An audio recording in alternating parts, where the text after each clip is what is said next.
60 days grammar rules की course के day 19 में आप सभी का स्वागत है। Guys, use of having having के यूजेस तो आपने काफी बार सीखे होंगे, लेकिन आज मैं आपको कुछ अलग तरीके से हैविंग के यूजेस को कवर करवाने वाली हूँ। जैसे कि आपको स्क्रीन पर दिख रहा होगा having plus V3, after plus V4। अब यहाँ पर हैविंग के बीच मैंने आफ्टर का कहाँ यूज कर दिया ये भी मैं आपको क्लियर करवाऊंगी। हैविंग टू, हैविंग पॉजिशंस, ये मैंने अभी तक आपको नहीं करवाया है। हैविंग सेड दैट, हैविंग का यूज करते फूड या ड्रिंक में, हैविंग का यूज करते पोजीशन के लिए। तो ये सारे यूजेस मैं आज आपकी इस वीडियो में आपको कवर करवाने वाली हूँ। तो चलिए वीडियो को स्टार्ट करते हैं। सो फर्स्ट यूजेस है हमारे हैविंग प्लस V3। अब हैविंग प्लस V3 का यूज हमारी स्पोकन इंग्लिश में बहुत ही ज्यादा किया जाता है। मैंने यहाँ पर हैविंग के वैसे यूजेस अगर आप देखने जाओ तो बहुत सारे यूजेस होते हैं, लेकिन मैं इस वीडियो में आपको वही सारे यूजेस करवाने वाली हूँ जो कि स्पोकन इंग्लिश में वाकई हमें यूज करने को मिलते हैं। तो हैविंग प्लस V3 का मतलब होता है के बाद। अब बाद की बात करो तो आपके माइंड में आफ्टर का यूज आ जाएगा ना, कि आफ्टर का यूज भी तो हम करते हैं के बाद के सेंस में। तो गाइस बिल्कुल हम आफ्टर प्लस V4 का भी यूज कर सकते हैं हैविंग V3 को रिप्लेस कर। तो हैविंग V3 सीखना ही क्यों है, आफ्टर प्लस V4 का यूज करके हम बना लेंगे। तो गाइस देखिए, जैसे हिंदी बोलने के कई तरीके होते हैं। जैसे मैं एक सेंटेंस आपको बोल रही हूँ, क्या तुम कुछ कर रहे हो, कुछ कर रहे हो क्या। अब देखिए ये दोनों तरीका मैंने अलग कर दिया। एक सेंटेंस में मैंने स्टार्टिंग में क्या लगा दिया, दूसरे सेंटेंस में मैंने लास्ट में क्या लगाया। यानी कि हमारे हिंदी वाले सेंटेंसेस बोलने के तरीके अलग अलग होते हैं, वैसे इंग्लिश वाले सेंटेंसेस भी बोलने के तरीके अलग अलग होते हैं। हालांकि हिंदी मीनिंग सेम निकलता है, लेकिन बनाया अलग अलग तरीके से जाता है। तो सीखने की क्या जरूरत है गाइस, अगर आपको कोई सेंटेंसेस इसमें हैविंग प्लस V3 आपको देखने को मिल जाए तो आप तो कंफ्यूज हो जाओगे, क्योंकि आपने याद किया है आफ्टर प्लस V4। तो हैविंग प्लस V3 क्या आप समझ पाओगे, नहीं समझ पाओगे। इसलिए आपको ये सीखना बहुत ही ज्यादा जरूरी है।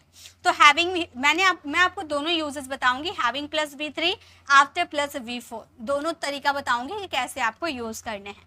जैसे is used to English to express action that occur before another action or specific point in the past। ये जनरली इसमें दो सेंटेंसेस आपको मिलेंगे। एक सेंटेंस के करने के बाद दूसरा सेंटेंस होगा। होमवर्क करने के बाद रोहन खेलने गया। तो इसमें हमारा पहला सेंटेंस हुआ होमवर्क करने के बाद, और दूसरा हो गया रोहन खेलने गया। तो दो सेंटेंसेस है यहाँ पर। पहला एक्शन हुआ होमवर्क करना, पहला एक्शन हुआ, उसके जस्ट बाद दूसरा एक्शन हो गया रोहन खेलने गया। तो ऐसे सेंटेंसेस में के बाद लगाकर हम सेंटेंसेस को जोड़ दिए, उसके लिए हैविंग प्लस V3 का यूज करेंगे। तो फर्स्ट में आपको हैविंग प्लस V3 यूज करना है। आपको बोलना है हैविंग फिनिश्ड हर होमवर्क, मतलब अपना होमवर्क खत्म करने के बाद यहाँ पे रोहन होगा, ओके, और यहाँ पर हीज होगा, ओके। हम बोलेंगे having finished his homework Rohan went to play. मान लो यहाँ पे गर्ल की बात करते तो यहाँ पर हर का यूज करते, और यहाँ पर मान लो गर्ल का यूज कर देते Riya, okay. Having finished his homework Rohan went to play, homework complete करने के बाद रोहन खेलने गया। अगर इसका आफ्टर करके यूज करते तो हमारा सेंटेंस क्या होता, हमारा सेंटेंस बनता आफ्टर, और फिनिश का फोर्थ फॉर्म यूज होता फिनिशिंग का यूज करते, ठीक है। तो हमारा सेंटेंस हो जाता है after finishing his homework Rohan went to play, okay. तो हैविंग प्लस V3 आपको यूज करने हैं, या तो आप उसको रिप्लेस कर आफ्टर प्लस V4 का यूज कर सकते हो, लेकिन दोनों यूजेस जानना जरूरी है, कहीं भी किसी का यूज करना पड़ सकता है। वर्षों तक शहर में रहने के बाद उन्होंने ग्रामीण इलाकों में जाने का फैसला किया। तो यहाँ पे फर्स्ट सेंटेंस, वर्षों तक शहर में रहने के बाद उन्होंने ग्रामीण इलाकों में जाने का फैसला किया। तो ये सेंटेंसेस को हम बोलेंगे, तो हमारा सेंटेंस हो गया having lived in the city for years, मतलब वर्षों तक शहरों में रहने के बाद they decided to move to the countryside यानी कि ग्रामीण इलाकों। कंट्री साइड यानी कि होता है जो शहर और गांव दोनों मिलाकर एक होता है ना, वहां पे जनरली गांव ही आप समझ लो, उसे हम कहते हैं कंट्री साइड, ओके। तो यहाँ भी आप हैविंग प्लस V3 यूज किए, यहाँ पर आफ्टर प्लस V4 का भी यूज कर सकते थे। चलिए नेक्स्ट यूजेस देखते हैं। नेक्स्ट है हमारा हैविंग टू। हैविंग टू का मतलब होता है करना पड़ता है, मतलब कोई काम आपको करना पड़ता है। अब आप बोलोगे मैम आपने गलत बोला, हैविंग का यूज मतलब होता है करना पड़ रहा है। वो भी सही है, पढ़ रहा है भी आप बोल सकते हो, और पढ़ता है भी आप बोल सकते हो। जनरली हम जानते हैं कि पढ़ता है के लिए हम आई हैव का यूज करते हैं। है ना, हैव टू का यूज करते हैं। देखिए सेंटेंसेस देखिए वो भी मैं आपको क्लियर करवा दूंगी। यूज टू एक्सप्रेस ऑब्लिगेशन और नेसेसिटी। हैव टू और हैविंग टू में क्या डिफरेंस है ध्यान दीजिएगा। मुझे यह रिपोर्ट दिन के अंत तक खत्म करनी है, आपने ये आपके ऊपर ये प्रेशर है। मान लो आपको बॉस ने आपको ये ऑर्डर दिया कि आज ये रिपोर्ट तुम्हें खत्म करनी है शाम तक, ओके। तो अब ये आपके ऊपर दबाव है, आपके ऊपर फोर्स है किसी का, आपके बॉस ने आपके ऊपर फोर्स दिया तो आपको ये काम खत्म करनी ही है, तो वहां पे आप यूज करोगे हैविंग टू।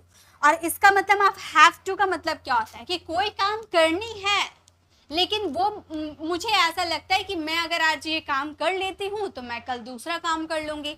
तो ये सेंटेंसेस में अगर आपके ऊपर बाहरी कोई एक्सटर्नल प्रेशर हो, कोई दूसरे कोई आपके ऊपर ये प्रेशर दे रहा है कि ये तुम्हें काम आज शाम तक खत्म करनी है, तो वहाँ हैविंग टू का यूज करना। लेकिन आप सोच रहे हो कि नहीं आज मुझे ये काम खत्म कर लेनी, खुद से आपको लगता है ऐसा कि मुझे आज ये काम खत्म कर लेनी है ताकि मैं कल दूसरा काम कर लूंगी, तो यहाँ पर हैव टू का यूज करेंगे। ये छोटा सा बारीक सा डिफरेंस है, ये आप ध्यान रखिएगा। जनरली आप हैव टू का भी यूज कर सकते हो। I am having to finish this report by the end of the day. अगर आप यहाँ पर हैव टू का भी यूज करते हो तो कोई दिक्कत नहीं है, बस मैंने आपको थोड़ा सा एग्जाम्पल के थ्रू बता दिया। जैसे हमें अनएक्सपेक्टेड खर्चों के लिए पैसे बचाने पड़ रहे हैं, इससे आपको ये क्लियर हो गया कि हैविंग टू का ही यूज करेंगे।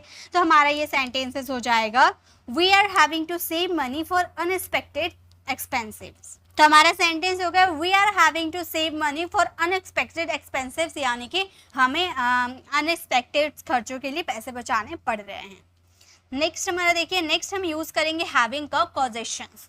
कॉजेशंस का मतलब कारण जिसका है उसका प्रभाव भी पड़ता है, इफेक्ट भी पड़ता है। जैसे कि use to indicate the cause and effect relationship. जैसे कि धूम्रपान स्वास्थ्य पर नकारात्मक प्रभाव डालने के लिए जाना जाता है।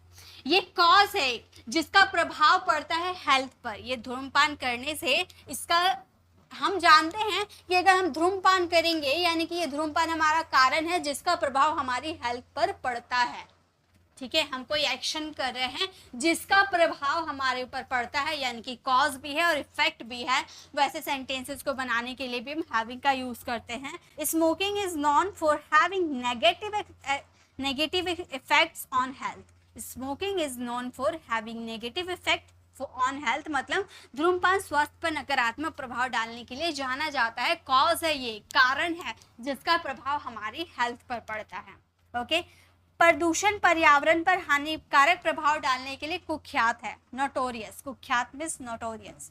ओके, तो हमारा ये सेंटेंस हो जाएगा pollution is notorious for having damaging effect on the environment, यानी कि पर्यावरण प्रदूषण पर हानिकारक प्रभाव डालने के लिए कुख्यात है, एक कारण है जिसका इफेक्ट हमारे पर्यावरण पे पड़ता है।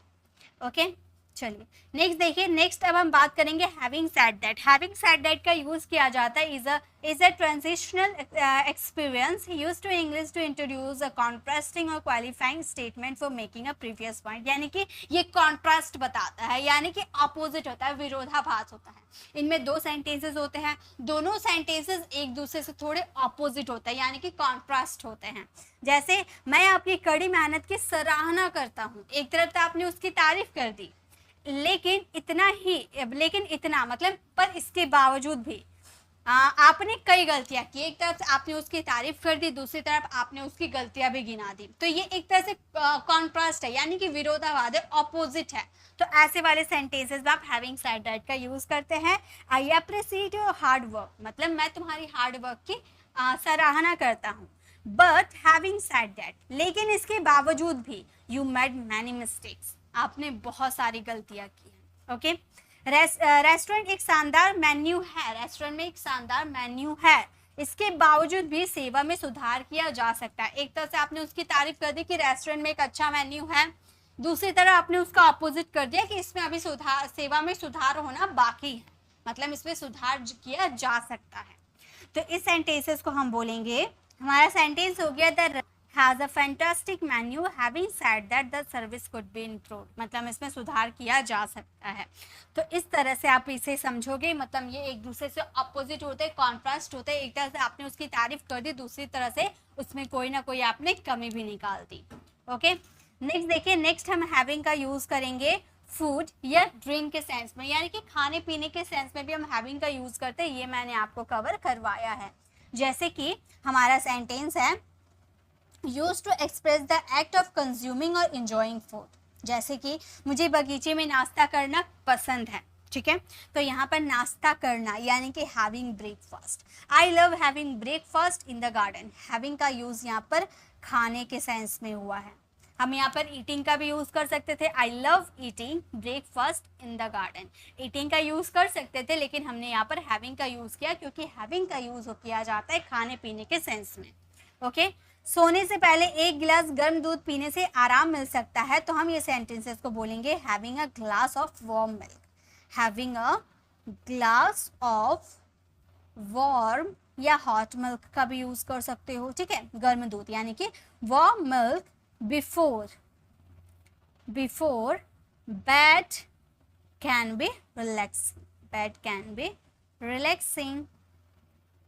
तो हमारा सेंटेंस फ्रेम हो गया having a glass of warm milk before bed can be relaxing. सोने से पहले एक गिलास गर्म दूध से आराम मिल सकता है। ओके, नेक्स्ट देखिए, हैविंग का यूज किया जाता है पोजीशन शो करने के लिए। जनरली हम पोजीशन की बात करते हैं, यानी कि पास है का सेंस का। तो पास है की बात करते हैं तो वहाँ पर हम हैव का यूज करते हैं। तो आप हैव की जगह आप हैविंग का भी यूज कर सकते हो, लेकिन कई बार सिचुएशन ऐसे आ जाते हैं जहाँ पर आप पास है के सेंस में हैव का यूज ना करके वहाँ पर आपका हैविंग का ही यूज किया जाता है।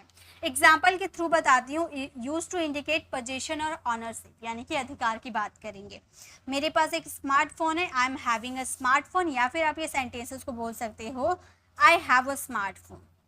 आपने काफ़ी बार ऐसे ही सेंटेंसेस देखा होगा, आई हैव अ स्मार्टफोन, ये भी करेक्ट है। लेकिन सेकंड सेंटेंस देखिए, मुझे पालतू जानवर रखने में कोई आपत्ति नहीं है, ठीक है। तो ये सेंटेंसेस को पहले हम फ्रेम करते हैं, उसके बाद मैं आपको क्लियर करवाती हूँ। ये सेंटेंस को बोलेंगे I don't mind. Okay, I don't mind having a pet, having a pet.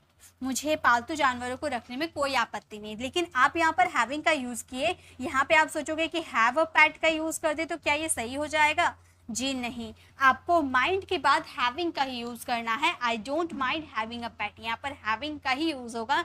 Have का यूज यहाँ पास रहने के सेंस में नहीं होगा। आप बोलोगे मैम यहाँ पास होने का सेंस ही कहाँ आ रहा है? तो गाइस, मुझे पालतू जानवर रखने में कोई आपत्ति नहीं है, यानी कि पास रखने में कोई आपत्ति नहीं है। आपका जो मीनिंग निकल रहा है वो पास, यानी कि अधिकार का मीनिंग निकल रहा। तो यहाँ पर आप हैव का यूज ना करके आपका जरूरी है कि आप वहाँ पर हैविंग का ही यूज करें, ठीक है।